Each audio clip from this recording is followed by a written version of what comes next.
He turns 51 this July, but if you only looked at the image he projects online, when you come from the bottom, you look at it and money seems like the answer to everything. And it's not till you acquire it that you look and you say there's always no obstacle. you'd think time never touched him.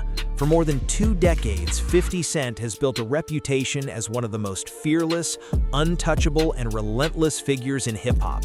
He survived getting shot, survived industry blacklisting attempts, survived lawsuits, survived bankruptcy, and somehow managed to come out stronger every single time. But now, fresh reports and legal developments have people asking a question many never thought they'd ask. Is 50 Cent finally facing a battle he can't simply troll his way out of? Because behind the jokes, the memes, the Instagram posts, and the billionaire mindset speeches lies a chapter of his story that remains one of the most controversial and misunderstood moments of his entire career. Because I'm not going to give people what I worked for. They're going to have to work for it too. Back on July 13, 2015, Curtis 50 Cent Jackson shocked the entertainment world when he filed for Chapter 11 bankruptcy protection in a Connecticut federal court. To many fans, it seemed impossible. This was the same man who had spent years rapping about wealth, posting photos surrounded by stacks of cash, luxury cars, private jets, and massive mansions. How could one of the most successful rappers in the world suddenly be bankrupt? The answer wasn't as simple as people thought. The filing came after 2 devastating legal judgments landed almost back-to-back. The first involved Lastonia Leviston, the mother of one of Rick Ross's children. A jury awarded her millions of dollars after 50 Cent posted a private tape connected to his ongoing feud with Ross.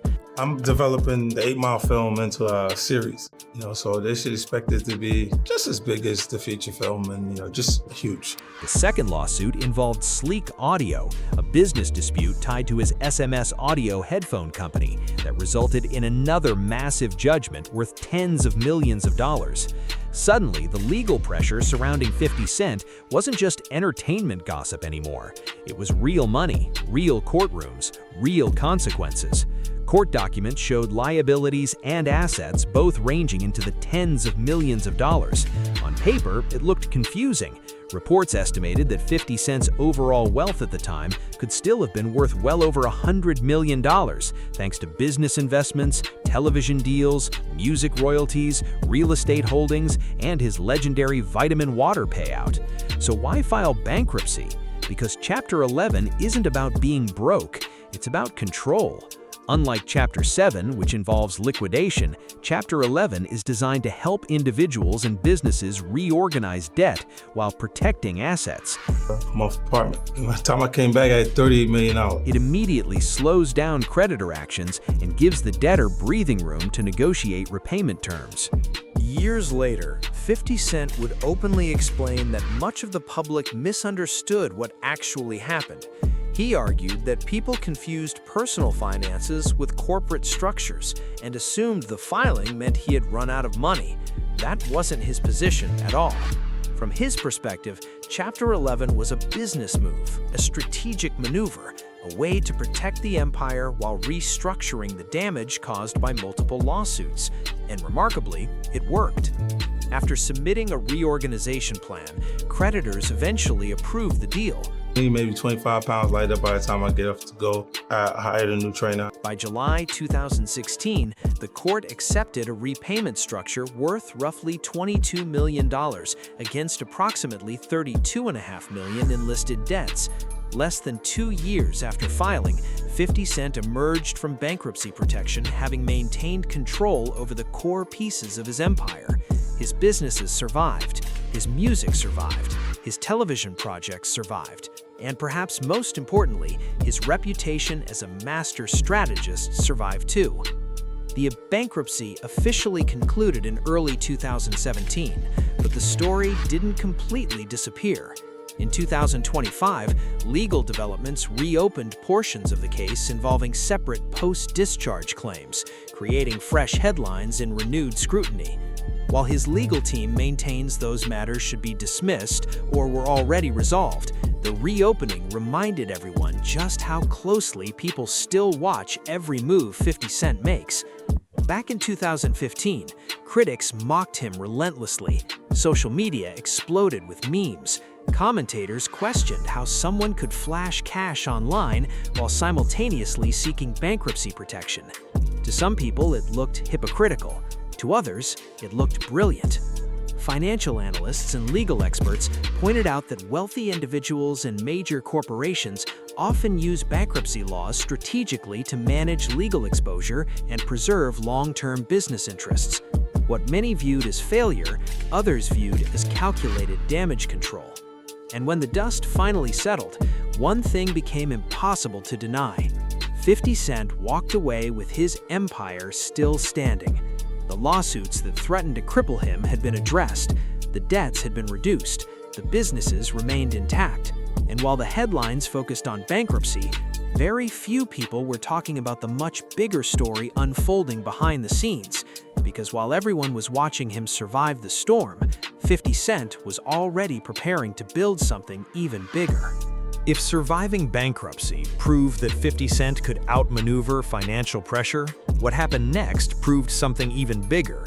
He wasn't just trying to survive, he was trying to build an empire that could never be threatened by a single lawsuit again. Most artists who go through a public bankruptcy spend years rebuilding their reputation. Some never recover at all. But 50 Cent approached the situation differently. The moment the legal cloud began lifting, he shifted his focus toward something far larger than music, television, and that decision would change everything. The foundation of that transformation was Power, the crime drama he helped create alongside Courtney Kemp. When the show first launched in 2014, few people predicted what it would eventually become. But as the years passed, Power evolved from a successful series into one of the most profitable franchises in modern television. And 50 Cent wasn't just starring in it, he was learning how to own it, how to finance it, how to expand it, how to turn one successful show into an entire entertainment ecosystem. The strategy worked almost perfectly. What started as a single television series eventually exploded into multiple spin-offs: Power Book 2, Ghost, Power Book 3, Raising Kanan, and Power Book 4, Force, transformed one show into a television universe. Millions of viewers followed the franchise, and every new installment strengthened 50 Cent's position behind the scenes. Then came BMF. The Black Mafia family story became another major success and further cemented his reputation as one of the most influential producers in entertainment. Suddenly, people weren't just talking about 50 Cent the rapper anymore. They were talking about 50 Cent the executive, 50 Cent the businessman, 50 Cent the television mogul. Reports later suggested that Starz handed him an enormous multi-project agreement worth around $150 million, giving him the type of long-term production partnership most artists spend their entire careers chasing. And that wasn't luck, it was preparation. In interviews, 50 has often explained that creating television content gave him a completely different sense of control than music ever could. Instead of waiting for opportunities, he began creating them himself. Instead of depending on record sales, he was building intellectual property that could generate revenue for years. That mindset changed everything. The expansion didn't stop with television.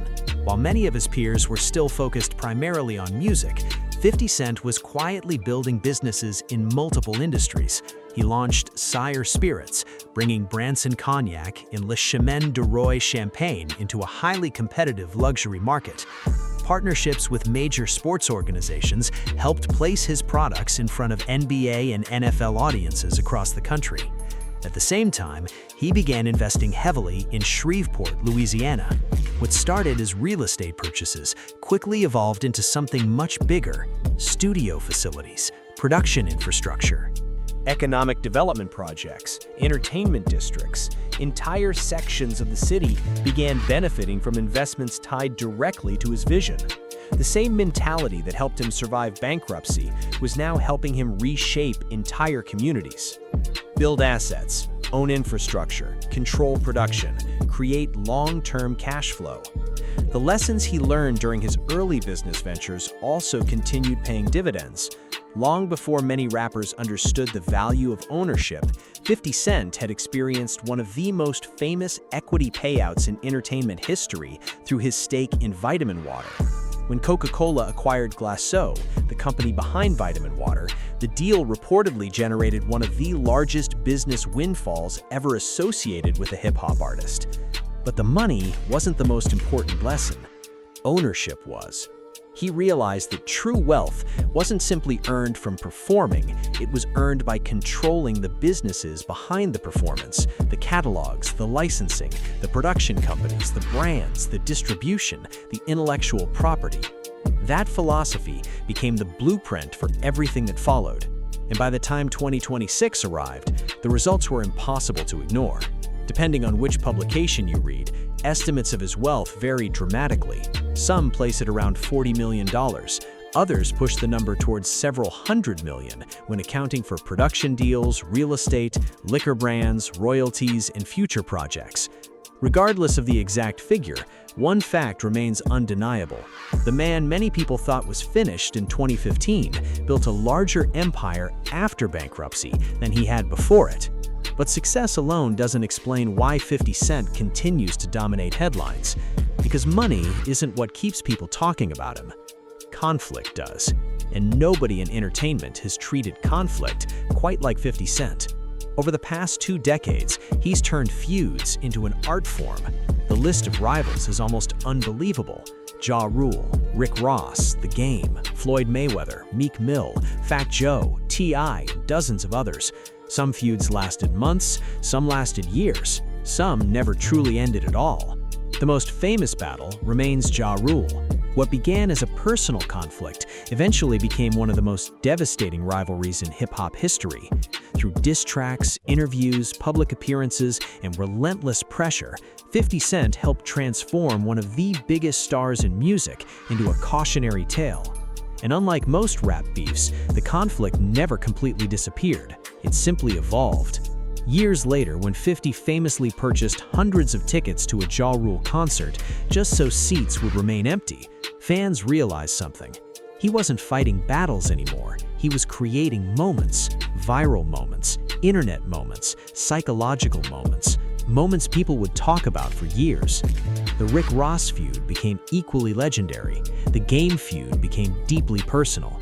The Mayweather feud transformed into one of the strangest celebrity rivalries ever seen. And every time people assumed he had finally moved on, he found a new target. Because for 50 Cent, conflict has never been just about anger. It's about attention, it's about leverage, it's about staying culturally relevant long after most artists fade from the spotlight. And as he approached his 51st birthday, that strategy was still working. And maybe that's the biggest lesson in 50 Cent's story. Most people remember the headlines, the bankruptcy, the lawsuits, the beefs, the controversies, the trolling. But headlines only show you the storm. They rarely show you the person who survives it. At 8 years old, Curtis Jackson lost his mother. As a teenager, he entered a world that destroys countless young men. In 2000, he survived being shot 9 times. Years later, he faced lawsuits that threatened millions of dollars. Then came bankruptcy, then public ridicule, then years of people predicting his downfall. And yet, somehow, every single time, he found a way to come back stronger. Not because everything went perfectly, not because he never made mistakes, but because he refused to stay down. Today, as he approaches 51 years old, 50 Cent isn't remembered simply as a rapper anymore. He's a businessman, a producer, an entrepreneur, a television mogul, a survivor. And whether you love him or hate him, there's one thing almost everyone can agree on. Very few people could have walked the path he walked and still be standing where he stands today. That's why fans get emotional, not because they're watching a tragedy, but because they're watching proof that a person can be counted out again and again and still win. The story of 50 Cent was never really about money. It was never about fame. It was never even about the beefs. It's about resilience. It's about reinvention. It's about refusing to let your worst moments define your future. And as he enters another chapter of his life, one thing remains clear: the empire survived, the legacy survived, and 50 Cent is still writing his story. Thanks for watching. If you enjoyed this video, make sure to like, subscribe, and turn on notifications so you never miss our next deep dive into the untold stories behind the biggest names in entertainment. Until next time, stay curious,